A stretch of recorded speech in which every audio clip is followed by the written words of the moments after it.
So good morning everyone and I welcome you all to Saurabh Pandey UPSC YouTube channel के अंदर। And अगर आप civil service exam की तैयारी कर रहे हैं तो इस चैनल से ज़रूर से जुड़ें and download Saurabh Pandey CSE app. तो आज हम लोग जो डिस्कस करेंगे topics, today we are going to discuss all these topics that is Houthi attack. ये एक इम्पॉर्टेंट IR का टॉपिक है। अभी हमने कुछ डिस्कशन किया था कुछ दिन पहले, आज एक आर्टिकल आ गया। फिर साइंस के टॉपिक वेरिएंट और स्ट्रेन का डिफरेंस है, इलीगल माइग्रेशन और डंकी रूट, ये थोड़ा सा डिस्कस कर लेंगे। ये आज आपका आया भी है कॉलम के अंदर एक, और फिर जो मेंस का क्वेश्चन मैं आपको प्रोवाइड करता हूँ। इसके अलावा आप देखोगे तो डेली बेसिस में 8 टॉपिक्स मैं आपसे डिस्कस करता हूँ 5am सीरीज़ में, जिसमें Indian Express, down to earth, PIB और हर जगह से चीज़ें कवर होती है। अगर आप इन दोनों चीज़ों को कवर कर ले तो इससे ज़्यादा आपको नहीं करना है, ठीक है। तो ये थोड़ा सा देखना है। और कई ज़्यादा कोई बहुत ही पॉपुलिस्ट टॉपिक होता है तो उससे बहुत ज़्यादा आपको इन्फ्लुएंस नहीं होना चाहिए। अपना सब मतलब कोई भी चीज़ इंपॉर्टेंट है तो वो आ ही जाती है न्यूज़पेपर में, भाई कहीं 2-3 दिन में आए, इस टाइप से पॉसिबिलिटी रहती है। तो ये आज के टॉपिक्स हैं। आज क्वेश्चन देखो, जो मैंने आपको क्वेश्चन फ्रेम किया है, और ये क्वेश्चन में एक डिस्कशन मैं आपसे करूंगा, इसमें टॉपिक मेंशन नहीं है। वो जो म्यांमार में डेवलपमेंट हो रहा है उसके नदन साइड रीजन के अंदर जो डेवलपमेंट है म्यांमार का, उसको थोड़ा सा देखना है। म्यांमार के नदन साइड में जो डेवलपमेंट हो रहा है वो हमें कैसे अफेक्ट करेगा। बहुत ही छोटा सा है बट उसका मैं एनालिसिस जो है वो I will provide you the analysis, तो थोड़ा सा देखना है आपको, ठीक है। तो कोई डाउट हो तो इस नंबर पे आप कॉल करें, ठीक है। आज बहुत ज़्यादा ठंड है जयपुर के अंदर, आप लोग बताना क्या टेम्परेचर है। और इतने ठंड में नहाना बहुत डिफिकल्ट टास्क होता है ठीक है। तो border management now has a strategic importance. इसे आपको इंडिया के कंटेक्स्ट, इंडिया का जो अप्रोच है बॉर्डर मैनेजमेंट का, उस कंटेक्स्ट में लिखना है। GS पेपर 3 में है। आकलन सीरीज़ जो है उसको आप ज्वाइन कर सकते हो। तो किसी भी क्वेरी के लिए आप इस नंबर पे रीच कर सकते हैं, कोई भी क्वेरी है, ठीक है। ये वेबसाइट याद रखना है, दैट इज़ saurabpandey.upsc.com। देखो ये वेबसाइट पे सारे कोर्सेस हैं, आपको कुछ नहीं करना है। आप लैपटॉप से इस वेबसाइट को करके क्लिक करके कोई भी कोर्स ज्वाइन करना चाहते हो ना तो कर सकते हो। जैसे अभी एडवांस करंट अफेयर्स की प्रीलिम्स टेस्ट सीरीज में 50% का ऑफ है, ठीक है। एग्रीकल्चर वाले ऑप्शनल में अभी 20% ऑफ है, ये आपका चल रहा है। और आज जो है मैं ये मेंटरशिप प्रोग्राम है, इसमें 20% ऑफ रहेगा, तो आप लोग इसका हिस्सा बन जाना, ठीक है। आपके पास मौका रहेगा। तो ये दोनों ही चीज़ों को आज मैं प्रयास करूँगा कि इन दोनों चीज़ों को कंबाइन कर दिया जाए आपके लिए, तो आप इसका हिस्सा बन सकते हैं, ठीक है। तो ये जानकारी मैं आपको प्रोवाइड कर दूंगा। एग्रीकल्चर ऑप्शनल मिस नहीं करना है, इसमें भी 20% ऑफ का ऑफर भी चल रहा है, और इसकी कुछ क्लासेस भी मैं आपको डाल दूंगा। वैसे 3 क्लासेस ऑलरेडी पड़ी हुई हैं, अगर आप यूट्यूब में देखना चाहें तो वो भी आप देख सकते हैं। ये अभी इसमें टोटल 50% ऑफ है, तो इसको मिस नहीं करना। जो बाय करना है कोर्स को वो आप वेबसाइट के माध्यम से करना, ठीक है। वो वेबसाइट जो मैंने आपको बताई है, ये वेबसाइट पर जाना, इसका लिंक डिस्क्रिप्शन बॉक्स में दिया हुआ है, तो वहाँ पे जाके तो 50% ऑफ इसमें आपको अवेलेबल रहेगा। तो 11th टेस्ट इस संडे को शेड्यूल्ड है। अब देखो 31 भी है, अब कॉन्टेस्ट देता उसकी सीरियसनेस दिखती है उससे। तो ये है। और ये मेंटरशिप प्रोग्राम है आपका, मेंटरशिप प्रोग्राम प्रीलिम्स के लिए स्पेसिफिक, आपको मुझे मेल करना है, ये सारी चीज़ें इसमें रहेंगी। और आज 20% ऑफ इसमें भी रहेगा, ठीक है। तो ये है। तो ये सारी चीज़ें सौरभ पांडे 456321@gmail.com में ये जाओगे तो ये सारे जितने भी अगर आप देखें तो ये सारी मुझे जानकारी आपको देना है, मतलब जाना नहीं, आपको ये मुझे जानकारी प्रोवाइड करना है।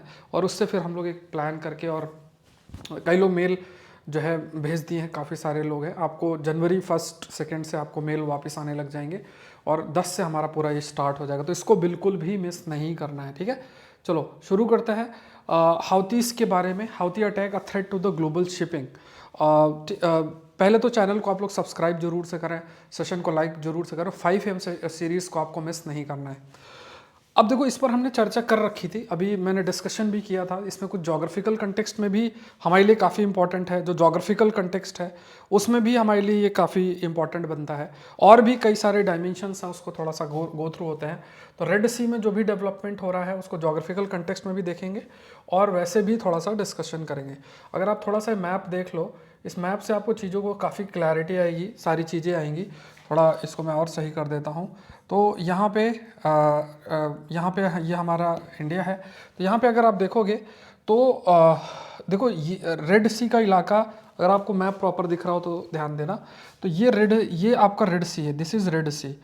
और यहाँ पे बब अल मंदेब है, ये एक स्टेट है, ये गल्फ ऑफ एडन है, this is gulf of Aden. ये गल्फ ऑफ एडन है, यहाँ पे एक छोटा सा स्ट्रेट है जिसका नाम बब अल मंदेब स्ट्रेट नाम रखा गया है, तो ये ध्यान में रखना है।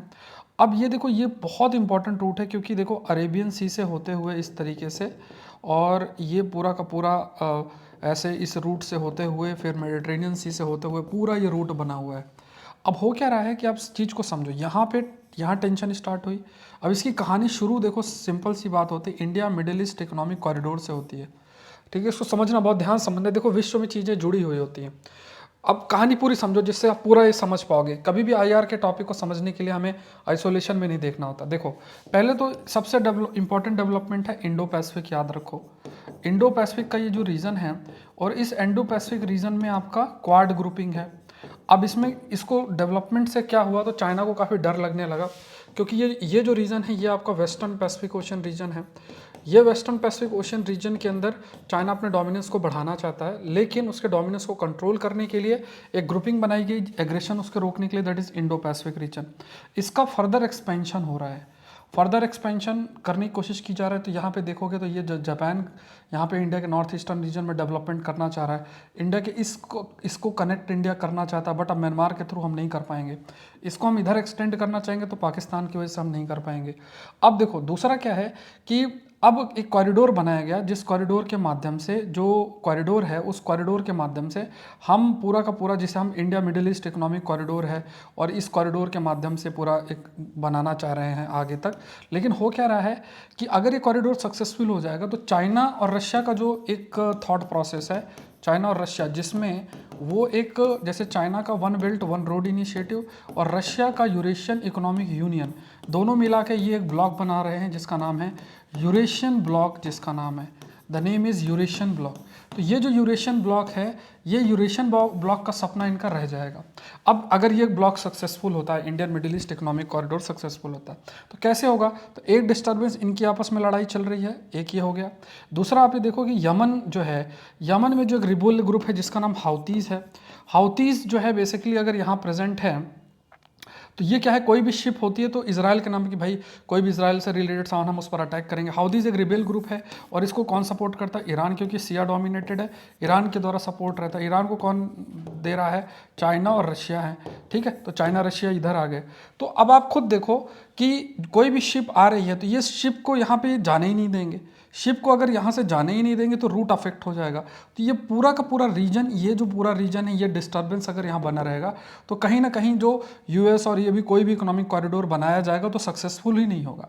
तो अब कोई व्यापार कर रहा है, अगर आपको पता है यार इस रास्ते से जाने समय नुकसान है, हम पे हमला हो सकता है, ये सब चीज़ें अगर होगा तो कोई जाएगा ही क्यों, क्योंकि उसको डर तो रहेगा ही ना कि मेरा नुकसान हो जाएगा। तो देखो ये जो हमला हुआ है, इस हमले की वजह से आप देखोगे तो लोग अल्टरनेटिव, जो कंपनीज हैं वो अल्टरनेटिव रूट ले रही हैं। ये देखो यहाँ से केप ऑफ गुड होप से होते हुए और फिर इस रूट तक जा रही हैं।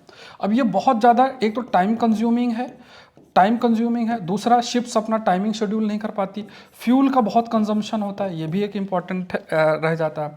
अब इसमें क्या होगा, ये अपनी कंडीशंस लगा देंगे। अब इनको मैनेज करने का तरीका क्या है, जैसे फॉर एग्जांपल एक कभी हम डिस्कस करेंगे, ओपीएस अनाउंस की गई है। दूसरा हमारी इंडियन नेवी है, वो भी एक है, पेट्रोलिंग करना और ये सब है, क्योंकि जो भी एक्टिविटी हुई है वो एक्सक्लूसिव इकोनॉमिक जोन मतलब 200 नॉटिकल माइल का जो हमारा रीजन है उसके बियॉन्ड, लगभग उससे भी थोड़ा दूर जो है ये जो शिप है जो इंडिया के आई थिंक एक पोर्ट में आ रही थी, वहाँ पे जो हमला हुआ तो वो दूर थी। तो यहाँ पे है कि एक्सक्लूसिव इकोनॉमिक जोन के बियॉन्ड जो सिक्योरिटी देने की जिम्मेदारी होती है वो इंडियन नेवी की है, इंडियन नेवी। तो यहाँ पे हम पेट्रोलिंग और ये सब भी शुरू कर रहे हैं। तो यहाँ पे देखो लिबेरियन फ्लैग्ड मर्चेंट, जिसका नाम चेम प्लूतो करके नाम था, वो मैंगलोर पोर्ट रीच करना चाहती थी। तो लगभग ये आप मानो कि 271 माइल्स दूर थी फ्रॉम पोरबंदर से इतना दूर थी, और तब जाके यहाँ पे अटैक भी हुआ और ये हाउती रिबेल्स ने किया है। और उनका ये कहना है कि हम इसलिए कर रहे हैं कि कोई भी चीज़ अगर इजराइल से जुड़ी हुई है तो हम उस पर, मतलब हम उसको पास नहीं होने देंगे।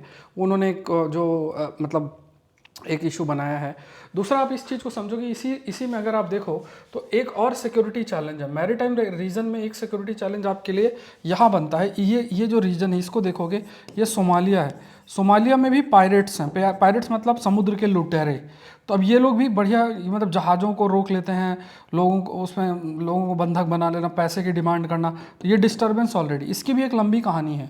इसमें ये होता था कि पहले के टाइम पे क्या होता था कि ये जो सोमालिया के लोग हैं, सोमालिया के लोग बेसिकली फ़िशिंग पे बहुत डिपेंडेंट रहते थे, फ़िशिंग और ये सब करते थे।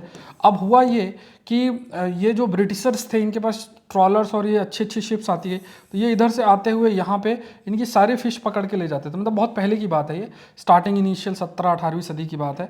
तो यहाँ पे क्या है कि ये सारी फिशेस ले जाते थे।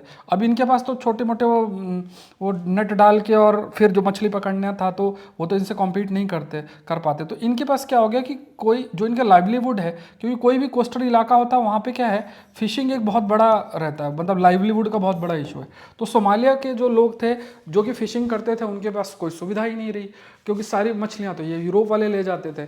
तो इनको ये लगा कि यार क्या किया जाए। तो इन्होंने सोचा कि यार ये फिश पकड़ के ले जाते हैं, हम इनको पकड़ते हैं फिर। तो ये इन्होंने फिर ये अपना गैंग टाइप बनाया और ये फिश पकड़ के निकलते तो उनको धर लेते। और इससे फिर क्या हुआ कि धीरे धीरे उनको ये बिजनेस बहुत सही लगने लगा कि यार ये बढ़िया है कि फिश से अच्छा तो इन्हीं को पकड़ो। और फिर धीरे धीरे व्यापार की जहाज जा रही है, कोई जा रहा है, उनको पकड़ना शुरू किया। तो ये ट्रेंड वहाँ से 100 साल के ऊपर से बियॉन्ड से भी आप मानो कि इस टाइप का लुटेरे टाइप बनने की प्रथा वहाँ चलने लग गई। और अभी भी अगर आप देखोगे तो वो चल रहे हैं, मतलब लोग इस टाइप के, उनके जनरेशन की, मेरे ताऊ जी जो थे वो बहुत बड़े लुटेरे थे, और जब एक जहाज आया तो मैंने उसको ये कर दिया वो कर दिया, इस टाइप की कहानी अपने बच्चों को सुनाते सुनाते बच्चा भी कि मैं भी लुटेरा बनूंगा। मतलब एक प्रकार का ऐसा ट्रेंड चलता रहा। और ये पायरेट की प्रॉब्लम, पायरेसी की प्रॉब्लम इसलिए यहाँ पे रही। अब इस पायरेसी को रोकने के लिए जैसे कोई भी, जैसे मान लो चाइना क्या कहता है, चाइना कई बार इनको स्पॉन्सर कर देता है कि यार तुम एक काम करो, पायरेसी जम के करो, फिर हम अपनी जहाज़ को ना हम अपने जो सामान लेने वाली जहाज़ है उसके साथ अपनी नेवी भी भेज देंगे, बोलेंगे बचाने के लिए कर रहे हैं, क्योंकि जनरली तो ऐसा मूव नहीं कर पाएंगे ना। तो उसके नाम से पूरी पेट्रोलिंग जो है चाइना के शिप्स भी करने लग गए।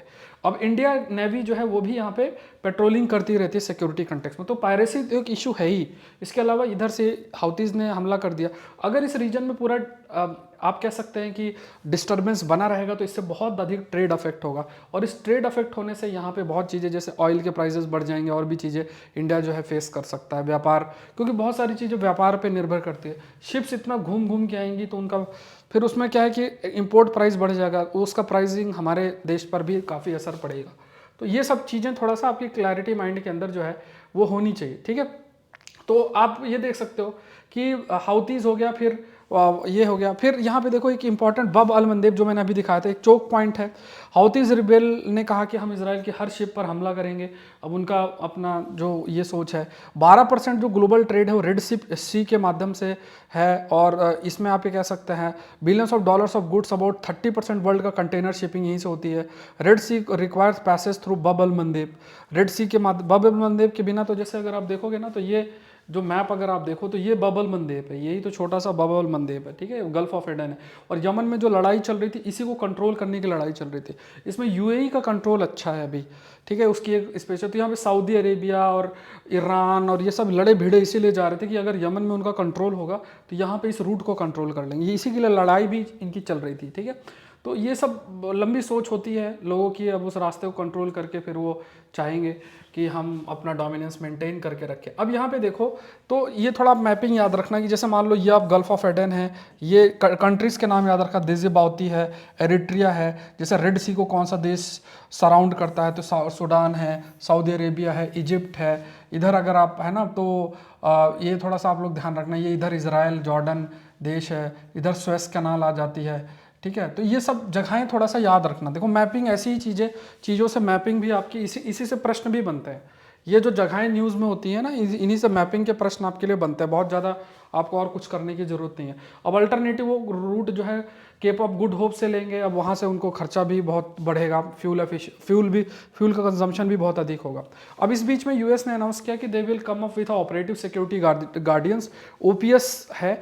और इसकी वजह से क्या है कि इसमें मतलब बहुत सारी उनकी मैरीटाइम फोर्सेस, समुद्र की जो लड़ाके मानो फोर्सेस हैं, फिर टास्क फोर्सेस कई सारी होंगी, उनसे ये सिक्योरिटी प्रोवाइड करने के लिए कि आप कह सकते हैं कि ये ऑपरेशन प्रॉस्पेरिटी गार्डियन ओपीएस का गठन आपका किया गया है। और ये इसका फोकस मेनली रेड सी रीजन में ही इसका फोकस होगा। इंडिया ने अपनी नेवी को अलर्ट कर दिया है, कोस्ट गार्ड है वो अपने प्रेजेंस को इस रीजन में और उन्होंने बढ़ा दिया है। और हमने 2008 से भी अगर आप देखोगे तो एटलीस्ट वन शिप एंटी मतलब गल्फ ऑफ एडन के जो एरिया है वहाँ पे हमारी कोई ना कोई नेवल शिप घूमती रहती है, पेट्रोलिंग करती रहती है कि किसी भी प्रकार का कुछ ऐसी स्थिति ना बने। इसके बाद हमारे पास एक और भी ये एक सेंटर भी है जिसे हम कहते हैं information fusion centre for Indian Ocean region, IFC IOR ये नाम है। अभी ये क्या है, ये जो मतलब जैसे मान लो भारत है, इसके अलावा इंडियन ओशन रीजन में और भी देश हैं, उनकी नेवी भी है। तो ये एक डेटा सेंटर है, मतलब एक ऐसा सेंटर है जहाँ पे सारी की सारी इंफॉर्मेशन गैदर होती है। जैसे मतलब जैसे मान लो कोई चीज़, कोई भी एक्टिविटी आपकी हो रही है अलोंग द कोस्टल बॉर्डर्स, तो एक जगह कुछ हुआ, दूसरी जगह कुछ हुआ, अब अलग अलग जगह अगर वो इन्फॉर्मेशन जाएगी तो कुछ कंक्लूड नहीं हो पाएगा। लेकिन मान लो एक जगह इन्फॉर्मेशन जाती है तो चीज़ों को लिंक करके कंक्लूड किया जा सकता है। तो एक बेटर इन्फॉर्मेशन, ये एक सेंटर है। तो ये जो नेवी के इंफॉर्मेशन फ्यूजन सेंटर है ये गुड़गांव के अंदर है। और ये जितने भी मतलब कोस्टल रडार चेन नेटवर्क हैं हमारी कोस्ट लाइन के रंग, इनके सारे डेटा ये कंबाइन करता है। लगभग 75,000 से 1.5 लाख शिपिंग वेसल्स जो मूव करते हैं उनको ये ट्रैक करता है।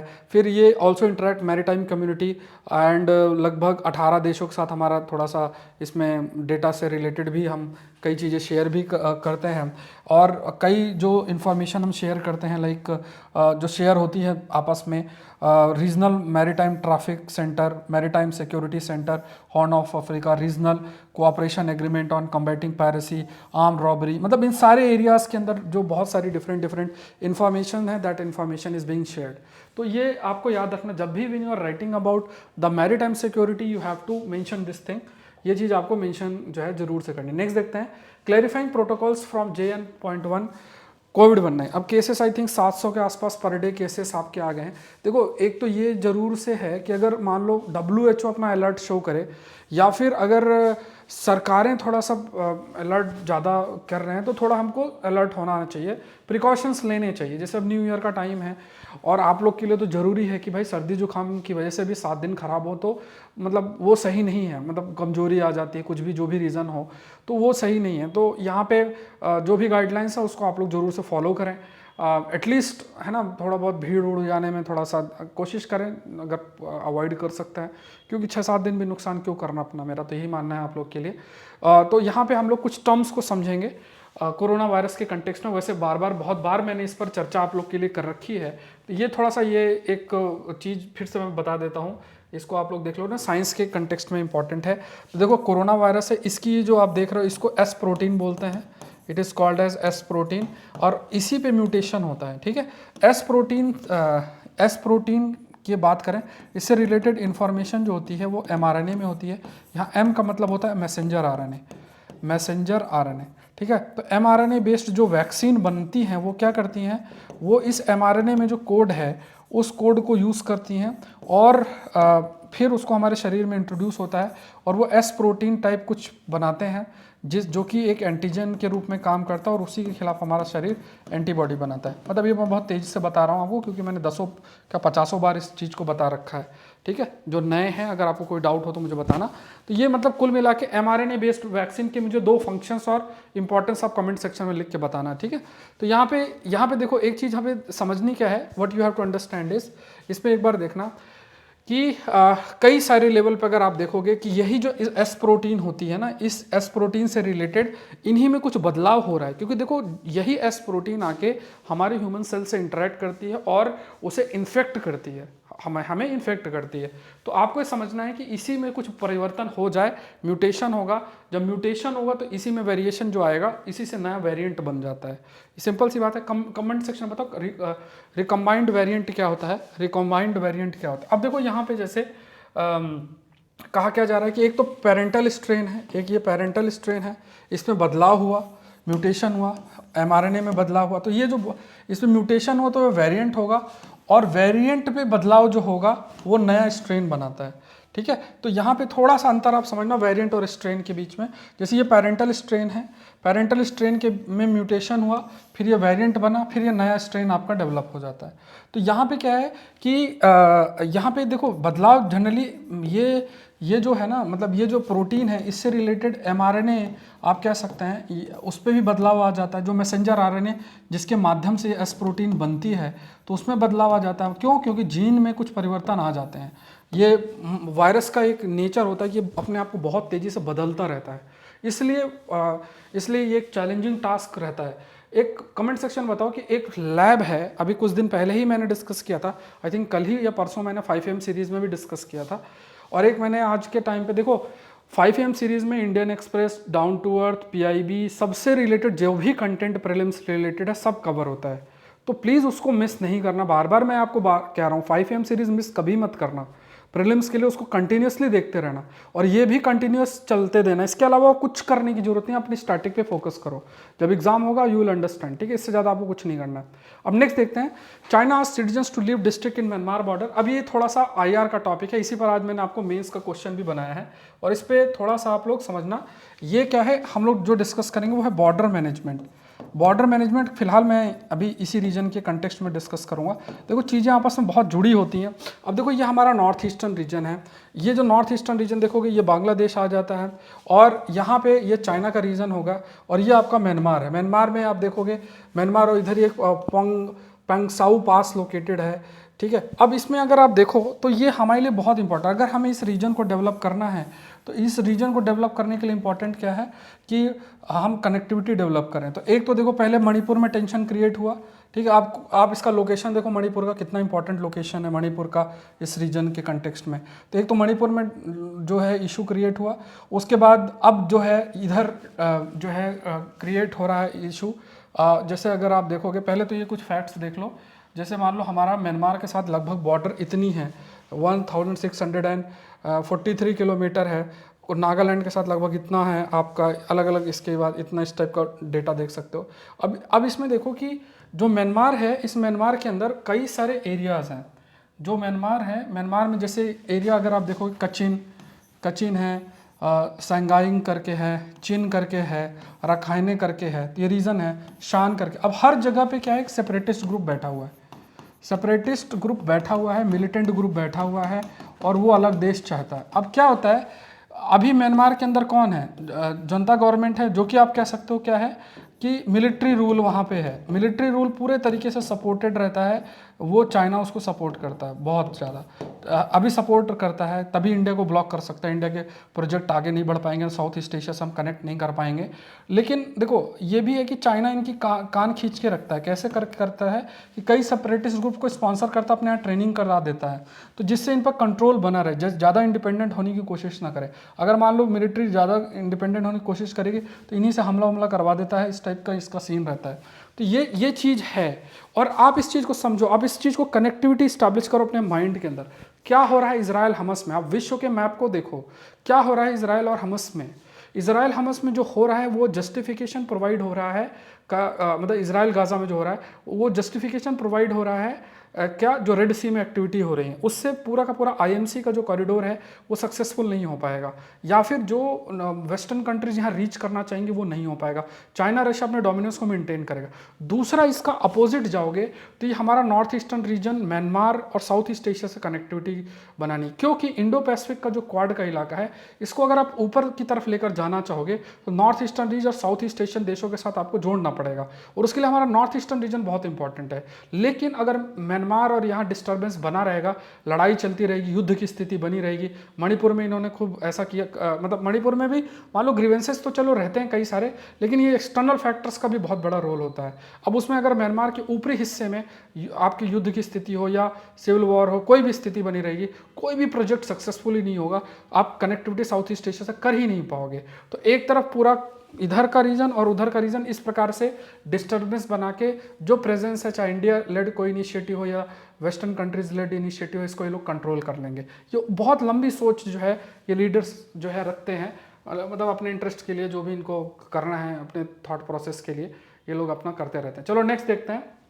यहाँ पे डंकी रूट आपने सुना होगा ना, लोगों ने वीडियोस भी बहुत सारे इसमें बनाए थे। देखो पॉपुलिस्ट टॉपिक्स होते हैं बहुत सारे, आपका इंटरेस्ट भी आता है। कई बार ऐसे कोई टर्म देखो ना, कई बार आप में से हो सकता है कई लोग देखते हो अरे सर ने तो ये तो कराया ही नहीं। तो मैंने आपको क्या बोला, एक 5M सीरीज देखो, 8 टॉपिक वो होते हैं, फिर हम लोग इसमें टॉपिक्स 6, 7, 8 टॉपिक्स इसमें होता है, 15-16 टॉपिक होते हैं। तो ये छोटे छोटे कोई पॉपुलिस्ट टॉपिक्स जो है मान लो आज नहीं आया तो कल आ जाएगा, ठीक है। बट इसमें आप ये समझो कि हमने जो करा है वो क्या हो रहा है क्या कहीं, ये थोड़ा सा देखना है। क्वालिटी कंटेंट की मैटर ज़्यादा करती है in comparison to the populist topic. Populist topic का मतलब कि सुनने में अच्छा लग रहा है कि 2024 में क्या होने जा रहा है, इस टाइप का क्या भविष्यवाणी की गई है। अब वो देखो अंदर की इथिक्स अलाउ नहीं करती कि कोई बच्चों को इस टाइप का कंटेंट दिया जाए, क्योंकि कोई नया बच्चा होगा ना वो उसके भी नोट्स बना लेगा, ठीक है, कि अच्छा हो सकता है यूपीएससी में आ जाए, क्योंकि वो माइंड सेट ऐसा रहता है हम तैयार। हाँ, जो मेच्योर्ड होते हैं जिनको आइडिया रहता है कि मुझे क्या छोड़ना है क्या पढ़ना है, दे अंडरस्टैंड कि भाई इसको देखना है, ठीक है। अच्छा, आज मेंटरशिप प्रोग्राम में 20% ऑफ रहेगा, ठीक है। टेस्ट सीरीज में 50% ऑफ है, एआरसी रिपोर्ट में 50% ऑफ है, ये सारी चीज़ें हैं, ठीक है। तो ये अभी आप कोशिश करें कि एग्रीकल्चर ऑप्शनल में भी 20% ऑफ है, तो आप जो वेबसाइट का मैंने स्टार्टिंग में बताया उसमें जाके और क्लिक करके अपनी क्लासेस जो हैं, मतलब जो भी आप एक्सेस करना चाह रहे हैं कोर्स को वो कर लेना आप लोग, ठीक है। 31 का टाइम पीरियड रहता है, तो इसमें आप लोग अपना जो भी ज्वाइन करना है तो आप करें, फिर मैं फर्स्ट सेकंड से उन चीज़ों में काम करना स्टार्ट कर दूंगा, ठीक है। जैसे पूरी क्लासेस आपकी अपलोड हो जाएंगी एग्रीकल्चर ऑप्शनल की, मेंटरशिप प्रोग्राम के सारे मेल्स आपको वापस मिल जाएंगे जिसमें हम लोग टारगेटेड रखेंगे, और उसमें मैं जब मेंटरशिप प्रोग्राम में आपको एक लिंक दूंगा जिस लिंक में आप लोग पढ़ोगे और आपकी विंडो होगी, आपको टाइम मिलेगा, उस टाइम पीरियड में मतलब जो टाइम रहेगा टारगेट रहेगा कि आपको इन चीज़ों को पढ़ना है, ऐसे आपको करना है, ये सारा रहेगा। और अभी मैंने उन स्टूडेंट्स को अप्रोच नहीं किया जो आकलन सीरीज़ में अच्छा कर रहे हैं, एग्रीकल्चर ऑप्शनल में अच्छा कर रहे हैं, टेस्ट सीरीज़ में अच्छा कर रहे हैं, उनको तो ज्वाइन करना ही करना है, ठीक है। वो मैं उनको अप्रोच अभी करूंगा, अभी मैंने नहीं किया क्योंकि अभी न्यू ईयर खत्म हो रहा है। तो उनमें से कई लोग ज्वाइन किए, कई लोग शायद अवेयर नहीं है या लेट ज्वाइन करने का सोच रहे हैं। मेंटरशिप प्रोग्राम हिस्सा बनना है तभी बेनिफिट ही हो पाएगा, ठीक है। तो अभी 20% ऑफ है मेंटरशिप प्रोग्राम में, तो आप लोग उससे जुड़ जाना। चलो, डंकी रूट देखो क्या होता है। डंकी रूट एक ऐसा रहता है, जैसे मान लो डंकी रूट बेसिकली इसमें मूवी भी है, अभी शायद आई है कोई। तो यहाँ पे क्या है, इसमें कोई भी एक देश से दूसरे देश, जैसे मैप देख लो आप, है ना, जैसे यहाँ से आपको लेकर चले गए, जैसे यहाँ से लेके और इस जगह पे लेकर चले गए यूनाइटेड स्टेट मैक्स, और फिर यहाँ से आप मतलब बॉर्डर पे छोड़ दिया, बॉर्डर में छोड़ने के बाद आपको पैदल ट्रैवल करना है, देश तक रीच करना है, ठीक है। तो इसे ये तरीके को डंकी रूट बोलता है ना, मतलब सारा सामान ढो के खुद ही जाओगे, तो इसे डंकी रूट शब्द इस्तेमाल करते हैं, ठीक है। बाकी कंटेंट लिखा हुआ आप लोग देख लेना। अब देखो हमारे लिए काम का क्या है समझने की कि ऐसा क्यों माइग्रेशन हो रहा है। देखो पंजाब का एग्जांपल दिया गया है, अब इन्होंने आर्टिकल लिखा, बोले रिलीजियस प्रोसिक्यूशन हो रहा है। अरे भारत में कौन सा रिलीजियस प्रोसिक्यूशन हो सकता है। मतलब ये जो थॉट प्रोसेस है ना, मतलब ये एक परसेप्शन क्रिएट किया जाता है इंडिया के कंटेक्स्ट में। अब इंडिया से ज़्यादा डाइवर्सिटी को रिस्पेक्ट करने वाला देश कोई नहीं है। आप कॉमन पर्सन के रूप में सोचोगे तो you will understand this thing. हम लोग अप्रिशिएट करते हैं, माइंड में बैठा हुआ है कोने में वीडियो देख देख के थोड़ा सा। बट मान लो आप खुद सोचो कि हम रेस्पेक्ट डाइवर्सिटी की ऐसे कर, आपके सामने कोई किसी भी रिलीजन का सामने आगे खड़ा होकर अपने रिलीजियस फेथ प्रैक्टिस करेगा तो क्या आपके अंदर हीन भावना आ जाती है क्या? आपके ज़्यादातर लोग देखोगे तो ऐसा कुछ भी नहीं है। साइलेंटली अगर वो कर रहा है अपना जो भी फेथ प्रैक्टिस कर रहा है, अगर आप वो देखते हो तो कोई नयापन आपको नहीं लगता है, ये सारी चीज़ें हैं। तो इंडिया हमेशा से डाइवर्सिटी को रेस्पेक्ट करता है और उसको करते रहना चाहिए। और दूसरी चीज़ क्या है कि लोग माइग्रेट करते क्यों इस टाइप का, क्योंकि एक इकोनॉमिक कंडीशन बहुत बड़ा फैक्टर है। एक इकोनॉमिक कंडीशन एक बहुत बड़ा फैक्टर होता है। मतलब अब घर में खाना पीना रोजी रोटी जो भी है चलानी है, पैसे, जैसे पंजाब का एग्जांपल ले, जिनको भी है वो कनाडा, हाँ बोलते हैं ना कनाडा, मतलब ऐसा है। क्योंकि मेरा भी पंजाब से कनेक्शन है इसलिए मेरा बोलने का हक है। तो आप ये मत सोचना कि मैं पंजाब के बारे में क्यों बोल रहा हूँ, क्योंकि मेरा भी एक बहुत अच्छा कनेक्शन है पंजाब से, इसलिए मैं आपके लिए ये बात कह रहा हूँ कि वहाँ पे एक चीज़ जो ऑब्जर्व की है ना, वहाँ पे लोग जाओगे, मतलब कुछ जगह है वहाँ पे जो मैंने, क्योंकि सारा पंजाब तो नहीं देखा, बट जिन जगहों को देखा है उनमें ये देखने को मिलता है कि बड़े बड़े लोगों के घर हैं, बढ़िया घर हैं, उसमें बुजुर्ग हैं लोग, मतलब है ना, और बच्चे सारे विदेश में हैं, कोई कनाडा है, कोई यूएस में है, कोई कहीं पे है। और ये ऐसा मतलब पूरी बड़ी बड़ी कोठियाँ बनी हैं बट आइसोलेटेड है, कोई है ही नहीं है रहने के लिए, इस तक की स्थिति। और वहाँ पे 10वीं 12वीं में भी लोग सोचना शुरू कर देते हैं। वहाँ पे हर जगह पे बोर्ड पे देखोगे ना, मतलब मैं उन जगहों की बात कर रहा हूँ जहाँ मैंने विजिट किया है, ठीक है। दीवालों में वो पता नहीं क्या है, IELTS ऐसे कुछ करके उसका ये बनो, कनाडा जाओ, ये इतना बड़ा बिजनेस है वहाँ पे। लोग शादी में करना है तो वो एडवर्टाइजमेंट देंगे कि इसका इसमें इतना स्कोर है तो कनाडा जाने के इसके चांसेस बहुत अधिक हैं। ये क्यों ऐसा सोच ऐसी डेवलप हो रही है? इसके लिए हिस्टोरिकल फैक्टर्स भी हैं, इकोनॉमिक फैक्टर्स बहुत बड़े हैं। जैसे ड्रग ट्रैफिकिंग एक बड़ा रीज़न यहाँ रहा है, इकोनॉमिक अपॉर्चुनिटी एक बड़ा रीज़न रहा है, लोग हाईली टैलेंटेड हैं ही, सारी चीज़ें हैं। फिर कई सेपरेटिस्ट ग्रुप भी वहाँ पे डेवलप हो रहे हैं धीरे धीरे, जैसे जहाँ गए हैं वहाँ पे वो लोग इकोनॉमिकली जैसे कनाडा में जाके ग्रो कर गए, अब उन्हें उनकी और एम्बिशंस बढ़ जाते हैं, सारी चीज़ें हैं। तो इकोनॉमिक कंडीशंस हम कैसे इंप्रूव करें? फार्मिंग कम्युनिटी हमारी वहाँ रहती है, हमारे देश की फूड सिक्योरिटी में पंजाब का बड़ा रोल है, तो उसको कैसे थोड़ा सा और जो छोटे फार्मर्स हैं, लोग हैं, उन तक बेनिफिट कैसे रीच करें, इस पर हमें थोड़ा वर्क करना पड़ेगा। अदरवाइज ये माइग्रेशन इस तरीके से कंटिन्यूस होते रहेगा। ये न्यूज़ भी अगर आपको देखोगे, अभी कुछ समय पहले आई भी थी, कोई एक फ्लाइट को रोका गया था फ्रांस में। क्वेश्चन देख लो, border management now has a strategic important, explain in the context of India's approach of border management. कोई क्वेरी है इस नंबर पे मुझे रीच कर सकते हो, आकलन सीरीज का हिस्सा बन सकते हैं। एग्रीकल्चर ऑप्शनल 20% ऑफ है। ये वेबसाइट आपको विजिट करनी है saurabhpande.upsc.com। इनमें जाके आप किसी भी कोर्स पे क्लिक करो, ज्वाइन कर लो, ठीक है। आप लैपटॉप से भी क्लासेस अटेंड कर सकते हो, web.saurabhpande.upsc.com पे आप क्लासेस अटेंड कर सकते हो, ठीक है। अब इसमें सारे देखो, इसमें सब ऑफर भी आपका रहेगा, आप क्लिक करोगे तो अंदर आपको ऑफर अपने आप अवेल हो जाएगा। तो जैसे एग्रीकल्चर ऑप्शनल है और प्रीलिम्स टेस्ट सीरीज है, इसमें 50% है, ये सब कुछ। आज मैंने मेंटरशिप प्रोग्राम में भी 20% ऑफ रखा है, इसका बेनिफिट रखना, आप उठा लेना। प्रीलिम्स टेस्ट सीरीज जो एडवांस करंट अफेयर में, इसमें टोटल 50% ऑफ रहेगा। तो ऐसे बहुत सारे मेंटरशिप प्रोग्राम को देखो जरूर से जोड़ना। बाकी तो चलो आपके नीड के ऊपर निर्भर करते, बट इस प्रोग्राम को अगर आप 24 की तैयारी कर रहे हो तो बिल्कुल मिस नहीं करना है, ठीक है। मुझे मेल कर देना है, ये सारी जानकारी मुझे बस सेंड करना है आपको, सारा जानकारी आप मुझे सेंड करना, इस पे मेल करना है, ठीक है। तो आप अपने आंसर मुझे सेंड करें, लाइक फॉर एग्जांपल ये टेलीग्राम चैनल है, इस पर आप अपना आंसर भी मुझे सेंड कर सकते हैं। आज के लिए इतना ही। आई होप ये सेशन आपके लिए हेल्पफुल रहा होगा। मिलते हैं नेक्स्ट सेशन के अंदर। Thank you everyone, thank you.